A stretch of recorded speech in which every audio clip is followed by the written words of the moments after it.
الحمدللہ وحدہ لا شریک لہ والصلاۃ والسلام علی من لا نبی بعد۔ قربانی جس طرح آدمی اپنی طرف سے کرتا ہے، اسی طرح قربانی کسی اور شخص کی طرف سے بھی کر سکتا ہے، یعنی اپنی جو قربانی واجب ہے وہ ادا کرے، باقی نفلی قربانی کر کے کسی اور کو ثواب دینا چاہے تو دے سکتا ہے۔ اس وقت سب سے اہم مسئلہ جو میں نے عرض کرنا ہے وہ ہے قربانی کرنا رسول اکرم صلی اللہ علیہ وسلم کی جانب سے، حضور اکرم صلی اللہ علیہ وسلم کی طرف سے قربانی کرنا کیسا ہے؟ سبحان اللہ۔ السنن الکبریٰ للبیہقی میں روایت موجود ہے حضرت علی رضی اللہ تعالیٰ عنہ کے بارے میں۔ حضرت علی رضی اللہ تعالیٰ عنہ کے پاس قربانی کے دن دمبا پیش کیا گیا، قربانی کرنے کے لیے، ذبح کرنے کے لیے حضرت علی رضی اللہ عنہ کی خدمت میں دمبا لایا گیا۔ فذبحہ، حضرت علی رضی اللہ عنہ اس کو ذبح فرمایا، اور کیا فرمایا؟ بسم اللہ اللہم منک ولک ومن محمد لک، اے اللہ میں آپ کے نام سے ذبح کرتا ہوں اور آپ کے عطا کیے ہوئے مال سے کرتا ہوں، آپ کے لیے کرتا ہوں اور آپ کے حبیب حضرت محمد صلی اللہ علیہ وسلم کی طرف سے کرتا ہوں۔ اللہ اکبر۔ مال آپ کی طرف سے ہے، اس لیے آپ کے لیے کرتا ہوں، لیکن آپ کے حبیب کی طرف سے کہ اس کا اجر حضور اکرم صلی اللہ علیہ وسلم کو مل جائے۔ ثم امر به فتصدق به، اللہ فرمایا کہ اب یہ مال ہے، یہ جانور ہے، اس کا صدقہ کر دو، گوشت تقسیم کر دو۔ سبحان اللہ۔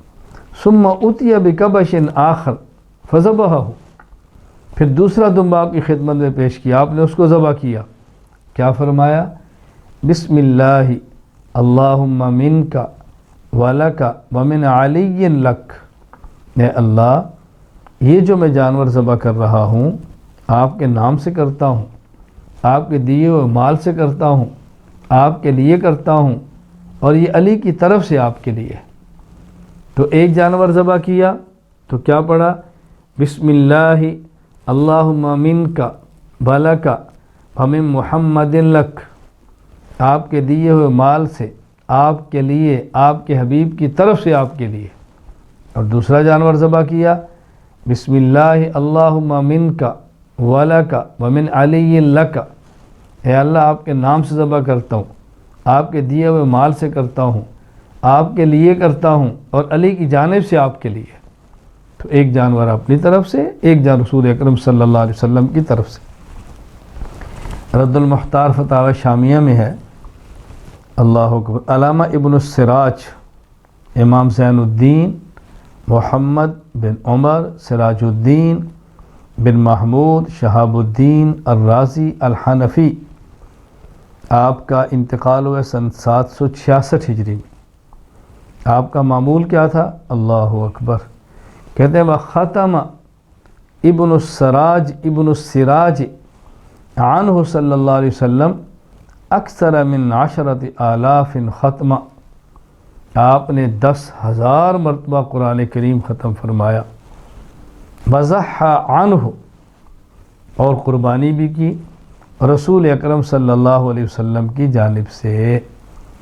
10,000 قرآن کریم ختم کیا اور اس کا ایصال ثواب رسول اکرم صلی اللہ علیہ وسلم کو کیا۔ حضرت علامہ شامی فرماتے ہیں قول علمائنا لہ ان یجعل ثواب عملہ لغیرہ یدخل فیہ النبی صلی اللہ علیہ وسلم۔ ایصال ثواب کا حاصل یہ ہے کہ آدمی اپنے عمل کا ثواب کسی کو دے، اور کسی میں تو نبی کریم صلی اللہ علیہ وسلم بھی ہے۔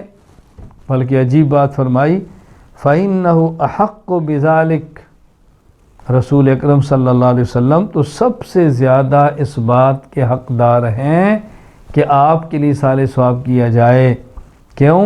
حیث انقذنا من الضلال وفی ذلک نوع شکر، رسول اکرم صلی اللہ علیہ وسلم نے ہمیں گمراہی سے نکالا ہے، تو یہ آپ کا شکریہ ادا کرنے کے لیے بھی ایک طریقہ ہے کہ ایصال ثواب کیا جائے۔ حضور ہم آپ کا شکریہ ادا کرتے ہیں ہم آپ کا شکریہ ادا کرتے ہیں کہ آپ نے محنت فرمائی اور ہم ہدایت کی طرف آئے اور ضلالت و گمراہی سے نکل آئے۔ خلاصہ یہ ہے کہ قربانی رسول اکرم صلی اللہ علیہ وسلم کی طرف سے کرنی جائز ہے، بلکہ کرنی چاہیے۔ مسلمانوں کے پاس، مسلمانوں میں سے ہر وہ شخص جس کے پاس اسباب موجود ہوں اس کو اس کا اہتمام کرنا چاہیے۔